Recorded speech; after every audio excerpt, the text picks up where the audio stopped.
Okay, so it's 4 o'clock here in Vietnam and 3:30 in Myanmar. So good afternoon, everybody. Hopefully around ASEAN and maybe further afield.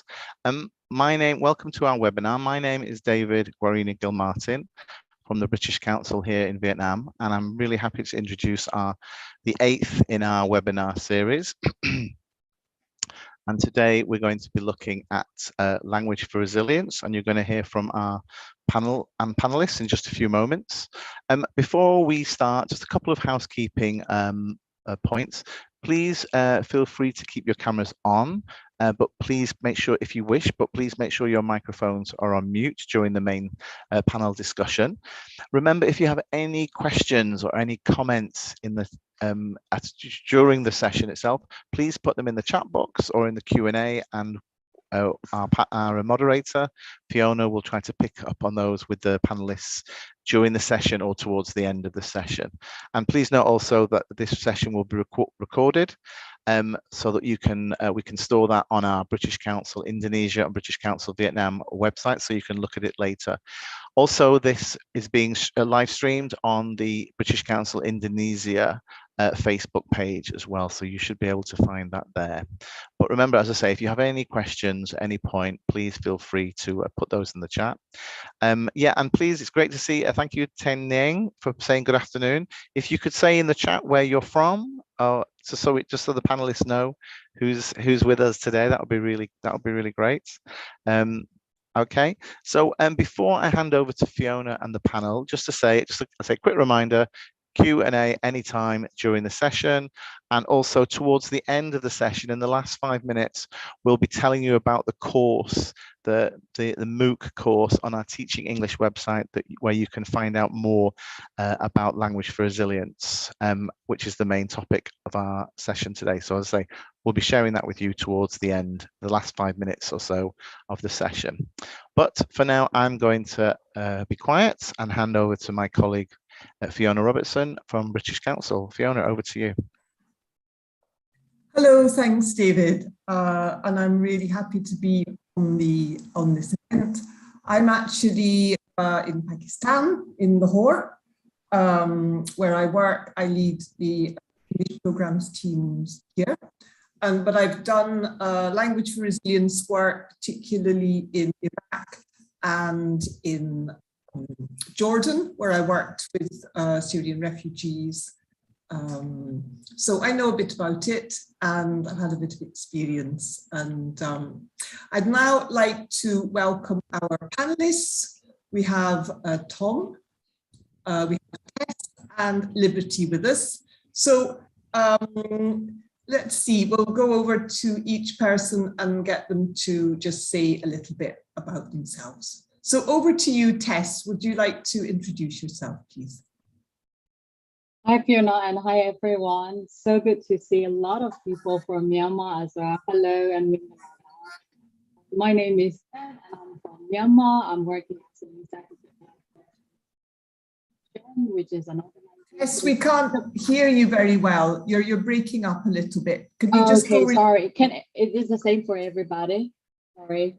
So to introduce again, my name is Ez, and I'm working for Saya Foundation, which is an organization supporting pre-service teachers and teachers in early careers. We work with the teachers from religious schools to community schools. And I'm so honored to be here with everybody and share a little bit about my experience. Thank you, everybody. Okay, thanks. Yeah, so I don't know if there's anything you can do, Tess, but the sound's not great. So okay, I'll just be really near the mic and okay, thanks. Okay, Tom, over to you.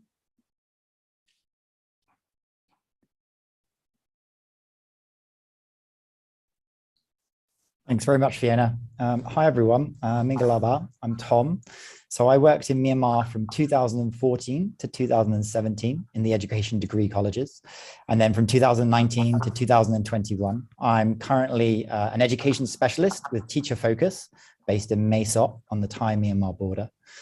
I currently support the Karen refugee camps with teacher professional development. And this year I've made some materials on teacher well-being. And I've also participated in a participatory action research project with a group of teachers during a time of crisis. And it's a real honor to be here and see so many of you here today. And I'm really looking forward to the conversations. Thank you. Thanks, Tom. Okay, and now over to Liberty. I'm very excited to be here and in front of many people. And I'm very happy to be in this part. And my name is Not Blemu. Many people know me also, Liberty. And start from 1999, I started my working in Thai-Burma border. First, I was teacher in one of the refugee camp. And after that, I walk along Thai-Burma border in all 9 refugee camps as the teacher trainer. And now I'm with Teacher Focus in Mae Sot, working for teacher capacity building and also as the child protection and child safeguarding coordinator. Thank you very much. Nice to meet you all. Thank you very much. Thank you. So we have a wealth of experience here, some very interesting people with lots of interesting things to share. So let's kick off. I mean, something's happened to my backdrop. It seems to have gone the wrong way around. I don't know what's happened. Never mind. The title of the webinar is Language for Resilience. So let's just think a little bit about what is language for resilience? What does it mean? You know, because until we know what we're actually talking about, I think it's difficult to discuss in depth, you know? So Tom, over to you. What do you understand by language for resilience? Sure, absolutely. So I think starting with resilience, right? Resilience is bouncing back from hard times. And I think everybody has experienced a lot of hard times in the last 2 years. And so being resilient is that ability, right, to bounce back and come back again when something hard happens in your life. But what I think is really important about resilience is that where you find resilience and what resilience means is a very personal concept. And different places, different cultures and different individuals have different meanings. So for example, in Northern Shan State, I know that resilience doesn't mean bouncing back from hard times because hard times never really end in Northern Shan State. So for there, resilience means like endurance and keeping going and being stoic in the face of adversity. So starting there, resilience, bouncing back, or a personal concept. But I think in terms of language for resilience, particularly with the work the British Council does, I think it's really important to think about how languages can be a source of resilience. And so languages are really the key to another world.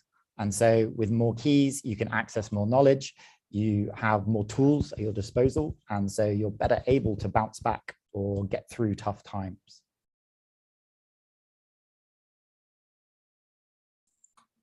Thanks, Tom. No, that's really, really useful. And I think you've, you know, already clarified things very well for everybody and given examples. So Tess, over to you. What can you add to that? What do you understand by language for resilience? Can you hear me well now? Yeah, seemingly yes. That's great. Okay, I totally agree with Tom that the definition of resilience can be different from one person to another. So personally, for me, it's staying strong and staying true to yourself, even in the most difficult times. So what comes to my mind when I think about the word language of resilience is, what type of resilience are we talking about?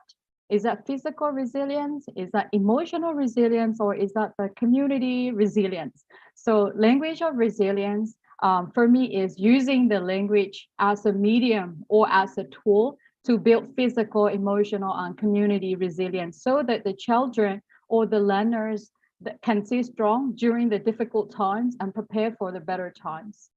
Thank you. Thanks very much. And Liberty, over to you. So what can you add to that? Yes, when concerned with resilience, when I was teacher trainer and then in refugee camp, if we say the word resilience, they cannot feel or what does that mean? That is new word like that. Concerned with the word that we use during the difficult times, like stress, psychosocial, trauma, resilience. All these words we have to explain, and then we have to explain with our experience, sharing, talking, and then we came to understand what that word mean like that. So in my case, the word resilience, when we explain the teachers, it is like the bamboo. When the bamboo is very tall, and then when the wind blows, it goes straight like that. But when the wind go out, it come back like that. So like that in our life, we may face with difficulties, difficult time, but you don't fall always, come back,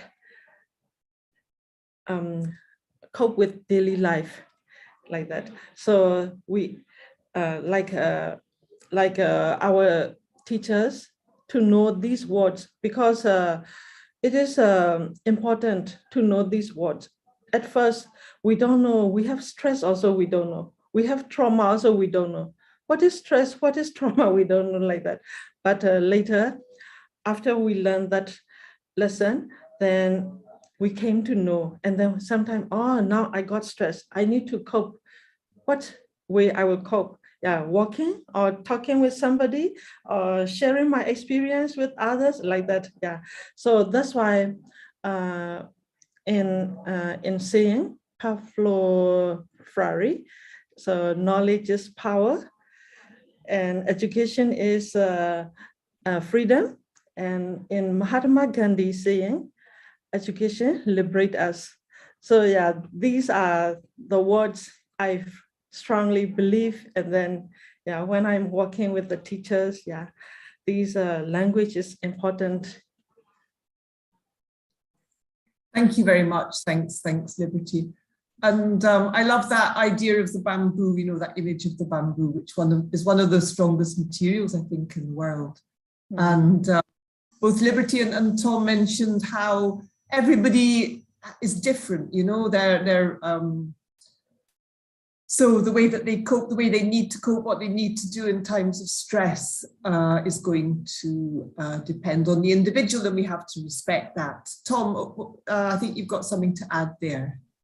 Sorry, yeah, I just wanted to jump in and add a bit more about that. Yeah, your individual knowledge and that idea of how language is so important to helping you understand yourself. I remember reading a study once about the importance of teaching very young children different words to describe their emotions, because as a child, the better you're able to name an emotion and explain how you feel and explain the difference between stress or anxiety or worry or hunger or anger, like all of these different words are different feelings. And if you know how you're feeling and then why you're feeling that way, you're better able to manage, right? And so kind of building on what Liberty's saying about these terms of coping and stress and resilience, the more you're able to learn yourself and know yourself and have this power through knowledge, the better you're able to manage and kind of identify yourself, what resilience means to you. Thanks, Tom. No, that's really interesting.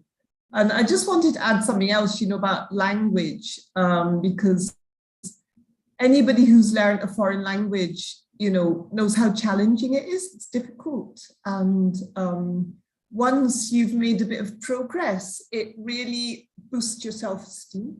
You know, it's difficult. You're really struggling and then suddenly you're able to communicate in this language. And I think it's really good for focusing on something totally different, which is possibly not related to what's going on in your personal life, but the sort of being able to do something new, which is going to help you in life, is very satisfying and can really boost your self-esteem in time of trouble. So the actual thing, the hobby, the challenge, the dedication to languages is really important. So that's why we're focusing on language. And it doesn't have to be English, it could be any language, of course. So let's move on then. So we're talking about people who've been through very difficult situations. So we're talking about something a little bit more than everyday stress that we all go through. We're talking about people who've, maybe been in really terrible situations and seen terrible things have happened to them. So the actual environment as a teacher, we're responsible for creating a space where students feel comfortable, they feel safe. They feel that they can be themselves, or they can be possibly, not cope, but they're in an environment where it's going to be all right. Whatever happens, it's okay. So how do you do that in your own classrooms? How do you create that safe space? Liberty, over to you on that one. Yes, we inform the teachers, we train the teachers, like a classroom should be the safe space, because at home, maybe they may not get enough care or enough guidance or enough protection, maybe, but at least the school must be the safe place. So first, when the student come in to classroom, like the teacher, instead of teaching the subject first, should ask them, how do you feel? How are you? Like that. Sometimes how are you and fine is not enough.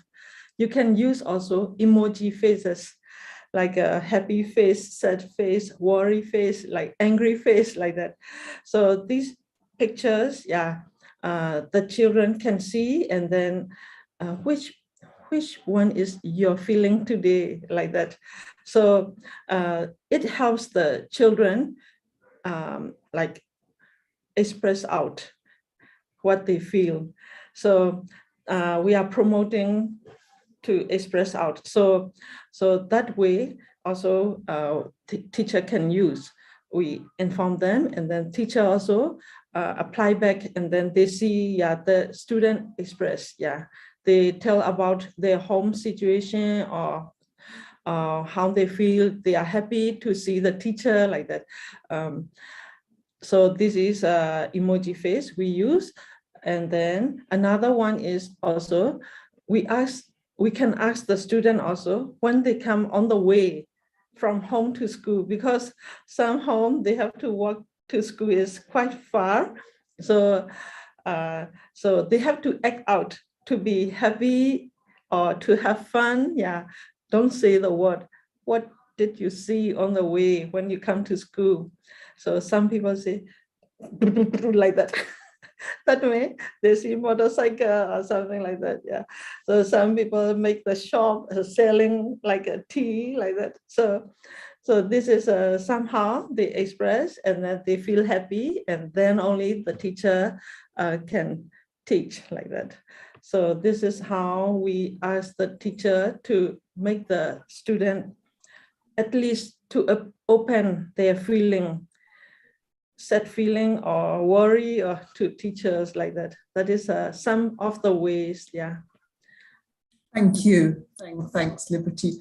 And there are so many classrooms, when you go into a classroom and the teacher starts the lesson, and it's, good morning, everybody. How are you today? And all the students chorus, we're fine, thank you. And it's completely meaningless, and I love the way that you're, really going into that. How are you? I want to know exactly how you are and show me a little bit about your life so that they're acting out and getting everybody already engaging with each other, but without having to even use language, so that they're relaxed and exactly. Tess, over to you. What have you got to add about creating safe spaces? Before I share about my experience, I'd like to share how I define safe space first. So safe space for me is a space where everybody feels physically safe, emotionally safe, socially safe, spiritually safe, and sexually safe. So there are so many things that we need to consider when we are creating a safe space for the children in our classroom. And to create a safe space in our classroom is everybody's responsibility. It's not just only the teacher's responsibility. So as a teacher, to create a physically safe classroom, then we need to have physical, we need to look at the physical infrastructure, not all together with the school management and all this thing. And for emotionally and socially safe environment, learning classrooms, simple conversations with the children also help, like scheduling in the conversation to talk to individual students to learn about their difficulties, their challenges, and learning about them and integrating activities that would be relevant to their needs will be really helpful. And also we should have positive disciplines, like positive rules and discipline that have been discussed and agreed in the classroom is really, really important to create emotionally safe classrooms. Also, sexually safe classroom is really important for both teachers and students to know about child protection policies and how to prevent the potential risk that might be happening. The students should know what kind of potential risk that might happen and how to protect or prevent it. So in Saya Foundation, we usually do the teacher trainings on child protection and child safeguarding, like Mud Liberty usually do. And we also ask them to sign their policy papers and really practice the strategy that can create a safe environment as well. But finally, the spiritually safe environment is really necessary for the teachers to really think about it, because in refugee camps or in IDP camps, usually the children come from different backgrounds. So they may believe in different things. They may believe in Christianity or Buddhism or whatsoever. That is really important for the teachers to be inclusive and show respect on different religions that the children believe in. So by celebrating or by showing the respect of the religion that they believe in, then we are trying to create a spiritually safe classroom. So there are so many things that we can consider to create a safe space in our classroom. Yeah, thank you. Thank you very much. And I really think that was so important about how everybody's responsible for, creating a safe space. It's not just the teachers, so that it's something that everybody's going to be aware of, and also something that you're thinking of constantly throughout your time in the classroom, that everybody's thinking of it. And also this idea of the inclusivity, so everybody from whatever religion, whatever ethnic background feels safe in that classroom. Tom, over to you. What have you got to add to this? Sure, thanks. I'll try not to repeat any points because I thought they were such really, really good points, Tess particularly, kind of, defining how you define that safe space. And I think the other thing you mentioned, which I thought is so important, is the idea that in these contexts, in refugee and IDP contexts, and in really difficult times, that safety is really, really important. And having a safe classroom is maybe a priority that normally teachers think about, but not so much. And maybe you need to give it more thought as a teacher. So like Liberty was saying, having games and activities where students can feel free to express themselves. I think for me, the big phrase would be positive learning environments. So trying to find lots of different ways to create a really positive learning environment in which everyone feels safe and respected and included. So specifically, a positive learning environment, I think it's what works for you as a teacher, whether it's music and games or dancing or quizzes or whatever your students enjoy. And I think in that case, the teacher is the expert in their own classroom. and you need to know what works to help create that fun, positive learning environment in your classroom. I would also say know your students. I think that's really, really important. And I think we might talk about that more later today. But for example, with the Liberties activity and Tef's saying, like finding the time to get to know your students, creating the activities to get to know your students, have those personal conversations. Use your students' names and encourage other students to use each other's names, and really trying to build that sense of a team spirit, that we're all in this together, we're all in the same boat. And I think that can go a long way to fostering a really positive learning environment, which naturally creates a very, very safe space. Oh, my last point, sorry. My last point, can I jump in? Sorry, last one, which is a favorite. So key, I think, to all of those things is active listening. And so the teachers that I've trained and worked with as well in the past, it's something we've really, really thought about. And I think in my teaching, it's something that I've worked hard to develop and still need to get better at. Is listening to others, asking follow-up questions, using good body language, and really giving time to know your students through listening well. Thank you. Thank you. Thanks. So that's great. And it's just, one thing I'd like to add, and then there's also a question that's come up. So, we're also thinking about, in a very practical sense, safety. The classroom actually might be in an area where, there could be, I don't know, missiles, or it could be, conflict zones. So there needs to be some sort of drill. People know what to do in an emergency. All this kind of thing, first aid, all of this needs to be taken care of as well. And the other thing, of course, is child protection and having a focal point, and these really important basic structures in place, so that if anything goes wrong, you can immediately, as a teacher, you can kind of just follow the drill. You know what the procedure is and sort it as quickly as possible.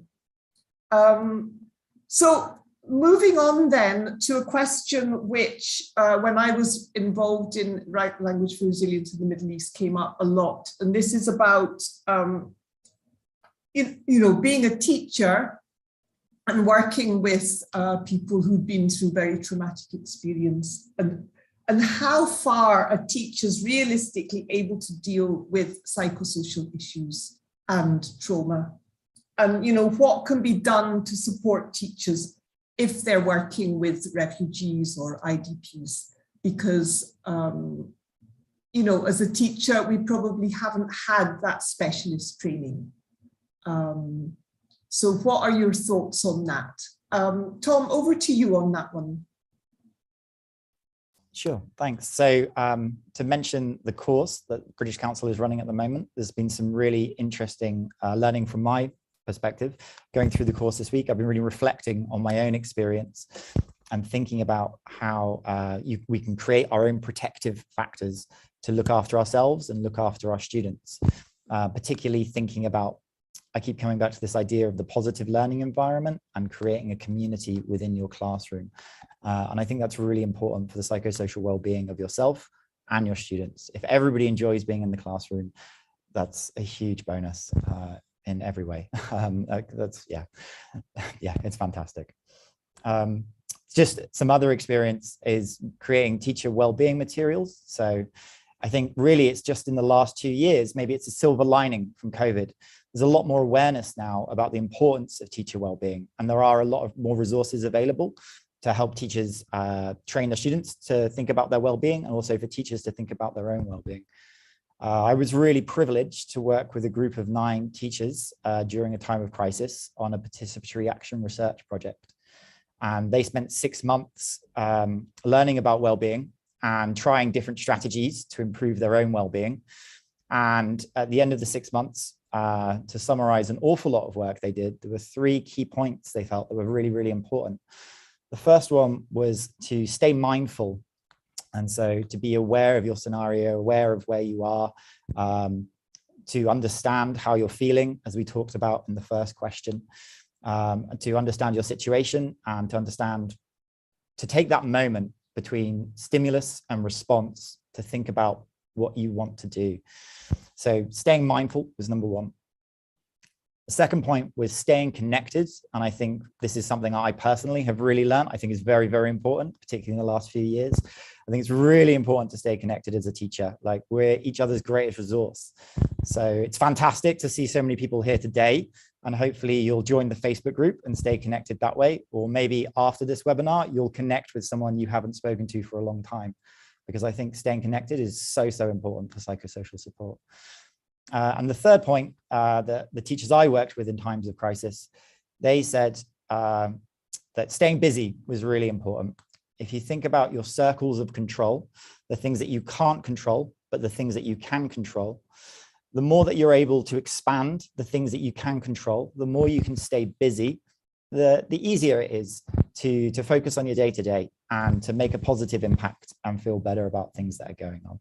So those are my 3 tips, I suppose, which is stay mindful, stay connected, and stay busy.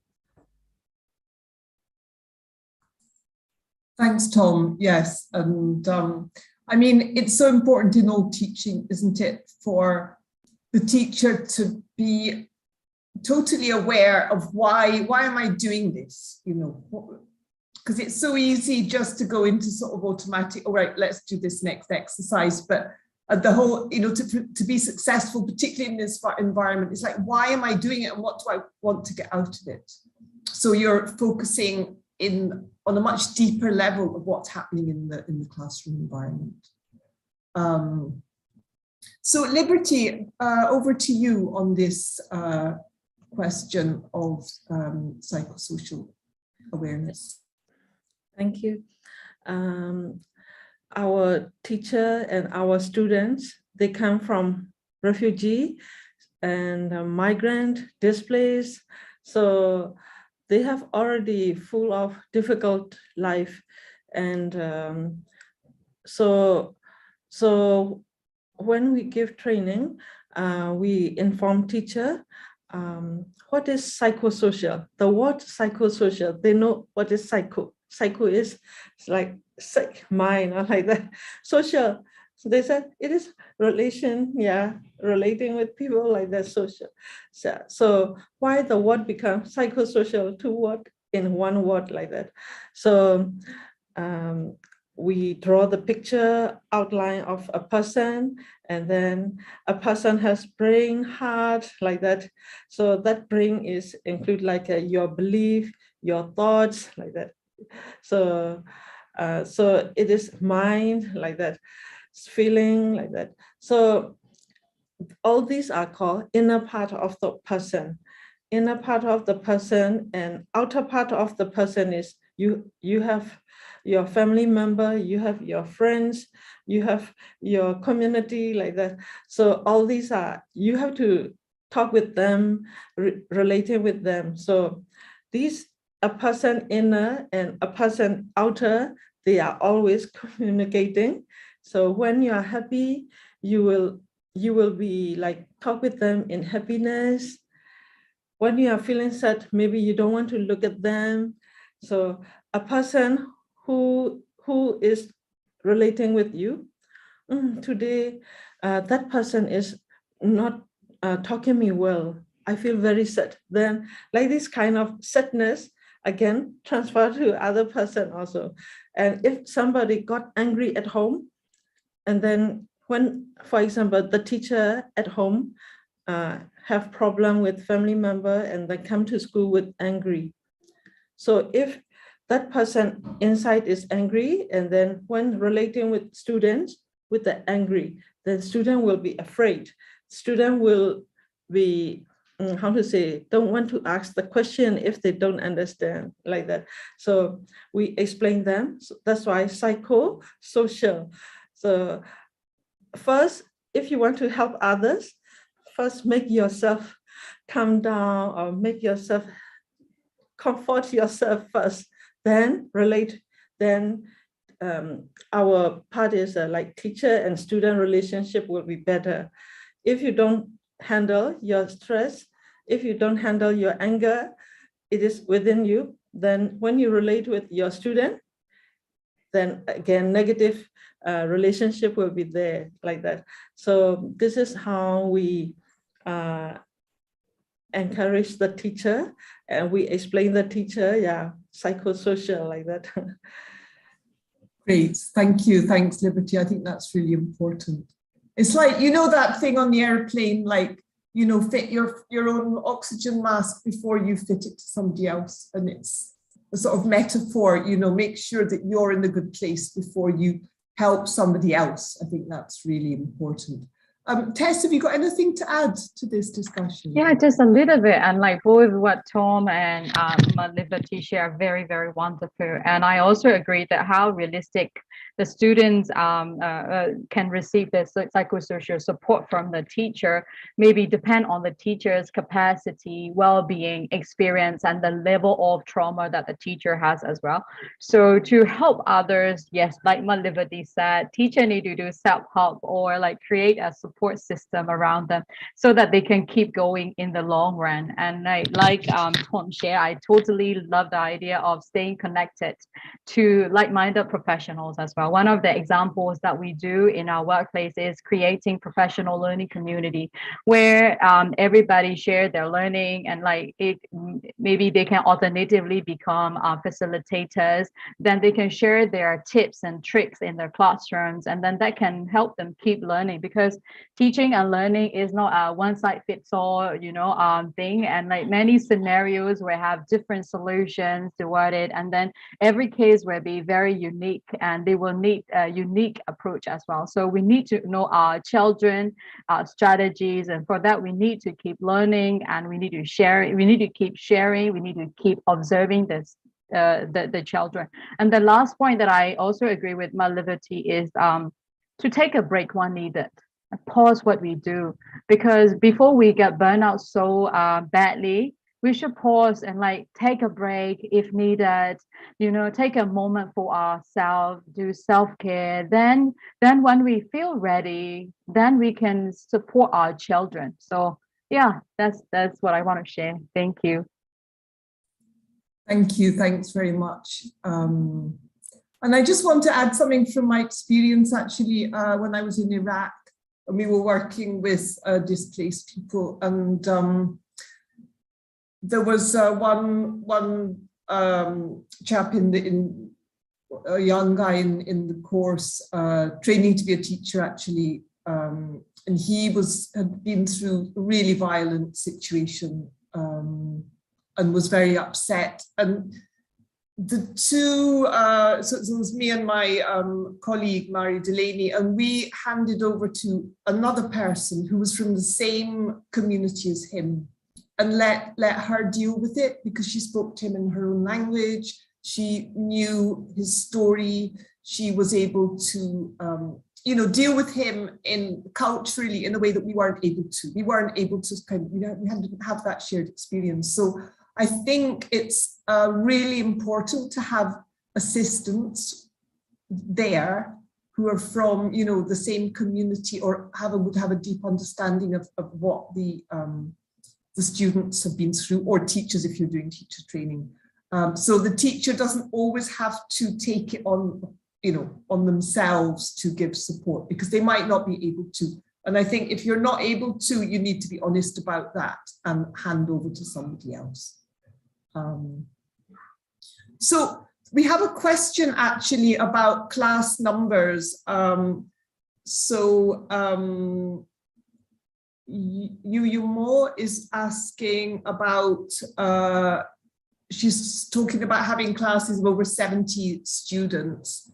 And, you know, everything that we've talked about up to now would be really difficult. Not impossible, but it's difficult to implement in a class of 70 students. You know, remembering everybody's names, listening to everybody, looking everybody in the face, taking care of everybody. It's really, really difficult. So, of course, we have to deal with the reality, but in Language for Resilience, I mean, personally, I would advise doing everything you can to divide classes up into smaller units. I mean, I would say that 25 would be the maximum to have an optimum environment for a Language for Resilience class. And that means doing everything you can in your power to get support, to organize the timetable in a way that is effective. So I know it's not always possible, but we have to be aware of what we're trying to do in this kind of class, and when we do need a safe space and everything. So ask for support.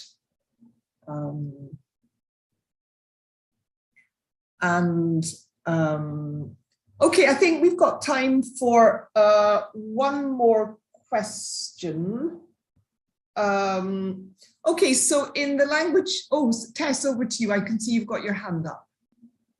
I just wanted to share a little bit about my experience teaching children over 100 in one class. So I used to teach in a monastic school, and usually in some of the classes there were over 200 even, because it's very crowded. We have limited space for children. So sometimes it's over 100, sometimes it's 200, sometimes it can be or more than 50 or so. So in those classes, the strategy I used was collaborative learning. So we have different groups. So bi-weekly we have different groups, and then the group leaders. So the group leaders also support the students together with their teachers, and the group leaders change every week or so as well. So grouping, and then using the role plays kind of thing, or group work kind of things are really helpful in that sense. Of course, I totally agree to Fiona that having less students in the class is really helpful, but if you cannot avoid this situation, collaborative learning, or teaching the children to lead their own learning really helps in those big classrooms. Yeah, thank you. Thanks very much. No, that's really useful. There's a question from Greg. He says, currently in Myanmar and its borderlands, there are many incredibly sensitive conflict-related topics that are on the hearts and minds of students and teachers. Is it possible for teachers to create a space for these topics, or are the risks and sensitivity too great? Now, I'm not working in that area, so I wouldn't be able to answer that question. But do any of our panelists here have an opinion here? I'll start, and I hope Tess might join in, if that's okay. I would say, just again, from my experience and from my limited perspective, in my classroom and my philosophy, I really like to try and make things student-led and student-centered. And if there are issues which everyone in the class wants to discuss, I think as a teacher, if you can safely, number one, safely create a space in which people are able to express their opinions and be heard and listen to one another, I think that's very important. However, I think we're all acutely aware in the last 2 years, the extent to which we've been living in history. And I think that really it comes down to the teacher as an individual. And once again, it comes back to this idea of staying connected, as Tess was saying, talking to your peers, and each teacher in their own situation, in their own classroom, what do they feel is appropriate for them to discuss? Yeah, Tess, I don't know if you have anything you want to add to that one. I missed that question actually. Fiona, I was looking for the question, but I can't find. Can you say it again? Okay, I'll repeat it for you. So I seem to have lost the question. It's basically, Greg was talking about the Myanmar border, and there are some very sensitive conflict-related topics that are in the hearts and minds of students and teachers. Is it possible for teachers to create safe spaces where they can talk to students about, or open up to students where they can talk about these topics, or do you think it's better to avoid them for security reasons? Yeah, Okay, so I think it is the problem that's happening not only in the border area, but also even in within the country or outside of the country as well. And I think every situation is unique, and every student will be unique as well. So for some of the level of the resilience that the student is what matters, and also how the teacher is communicating is also really important. So for some of the students, if they have been traumatized really badly, then maybe it's really important to take time to talk about their trauma and heal. Some of the trauma may not be healed forever. Some of the trauma may be healed in a short time as well. So depending on what kind of experience that they have gone through, I think we need to take time and then get to know the students better.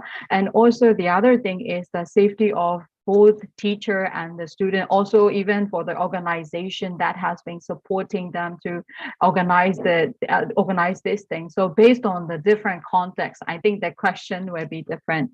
And it's really important for everyone to understand different sides of the story. So maybe if because of we are on one side, it doesn't mean that this side is correct. So like we need to look in the long run and teach the children how to see things differently and how to become a person who can solve different problems that they may be facing in the future as well. Sometimes when we are indirectly training the students to solve their own problems or like build a better world in the future, that might heal them step by step as well. So I think my answer would be based on the scenario, the solution may be different. For some contexts and for some children, you may be able to talk about the very sensitive topics and teach them some basic skill to cope with those situations. But in some situation, maybe it would be great to take time to let them heal or to let them involve in some kind of activity that will help them heal by themselves as well. So yeah, I hope that's helpful. That's very helpful, Tess. And I think, yeah, it does very much depend on the situation, on your current situation. So you need to be aware of that. So actually, questions are coming in thick and fast, and I don't know if we're going to have time to answer them all. But I think we might be able to answer later on in the chat after the webinar if we don't get through them, because I wanted to get our panelists' top tips for language for resilience, and also we're going to hear a bit more about our course from David. So let's move on then with the top tips. So Liberty, as a teacher or trainer for language for resilience, what are your 2 top tips? If you can be quite quick about this, I think. So one is know your student. That is one of the teacher competency frame also. And that when you say know your student, in the beginning of the school year, when the student come into your class, the teacher asks about them, from where they come, from which school they come, what is your name, how many family members, like that. So after that, the teacher will know the student. And then sometime the teacher will ask them to write down or to write the essay or to draw the picture. So that time also, teacher use the particular topic to express, to help them express. Then the teacher know more about them, and then the teacher can give more support to them like that. So that is know your student. And second thing is like for me also, I still keep in mind is even though I'm slow learner or I'm still learning or like that, but I remember in Burma, our lesson is like that is a small snail only, but climbing the wood pole slowly, and then after some time, the snail is on top of the wood like that. So even though you may have many obstacles and difficulties, don't stop. Yeah, keep going. Then you will achieve, achieve your goal like that. So these two things. Thank you. Thanks. No, I love that snail image. Okay, Tess, over to you. What are your 2 top tips? Okay. Can I say 3? So I think teaching, number 1 is teaching is a collective work and is not a one-man show thing. So please make sure to be connected to the like-minded professions or people from other networks so that you are informed with things. Secondly is about updating yourself with the knowledge about yourself, your children, and the context so that you can create very relevant, trauma-informed education or whatsoever. And third thing, which might be a little bit contradicting to my liberty, it is about pausing when you need to. You can keep going, but please pause when you really need to, because it's really important for your well-being and to really provide a really effective and safe space for your children. So 3 tips for me. Thank you. Thank you. Thanks, Tess. And over to you, Tom. Also 3 tips, but I'll be really quick because I'm just going to repeat some of the things these guys have just said. So number 1, you're not alone. You're not alone. Your greatest resource is each other. Like, it's so important. Teachers work together, stick together, help each other. Number 2, you're an expert. I think teachers, sometimes we devalue our own expertise. You know your students better than anyone else. You know your class better than anyone else. You know your situation better than anyone else. You are an expert. Reflect on your situation. Take action using your reflections. Stay mindful. And finally, yeah, you're very important. Like, teachers are very, very important. Everybody remembers their favorite teacher. World Teachers Day, we celebrated last year, and the slogan was "Teachers at the heart of the education recovery." I think teachers are more important than ever before today. Within this framework of language for resilience, languages are a key to unlock completely new worlds. And as a teacher, you give people knowledge and you help them unlock new worlds. So just to reiterate, you're an expert, you're important, and stay busy, stay mindful, stay connected, but also take a break. How many tips was that? That's what I was going to say. I wasn't counting. Okay, no, great, fantastic. Yeah, and I think this thing about, the importance of being a teacher and honouring the profession is very worth mentioning. So, David, over to you now, because I think you want to tell us a bit more about the course. Is that right? Yeah, brilliant. Thanks, Fiona, and thanks everybody. I really enjoyed listening to that discussion there between you all, with some great tips for teaching generally, and especially in the situations that you're in yourselves. Yeah, so I've been putting in the chat. I put in the chat before, and hopefully my colleagues Tintway and Maria can help me over the next few minutes, just to guide you through. If I can share my screen. Oops, share screen. There we go. Yeah, so thanks everybody for the questions. Sorry we didn't get to hear, as Fiona said, we didn't get to hear all the questions from Tita Kang and Zinmei So, but hopefully you can join this course if you haven't already. You can see on the screen there the QR code. The course actually started a couple of weeks ago. It lasts for 4 weeks. It finishes on the 2nd of July. So if you can register before this weekend, you can still use the time that's remaining to join this course. I think Tom was saying he's joined the course. And have taken part in some of the Facebook groups and some of the Facebook live events. I also put a link in the chat a few minutes ago to a recording of one of the Facebook live events, where you'll see today's moderator Fiona on the panel discussing some of the issues as well. At the end of the course, you can receive a British Council certificate, and of course it's all free of charge as well. So yeah, if you haven't already joined, then please take it. If you have a phone, you can take a screenshot of the QR code and join the course. I'll just very quickly, I hope, if I just jump across onto here. Yes, so this is what you will see. Okay, yeah, thanks, Maria. My colleague Maria has put the link in the chat for you.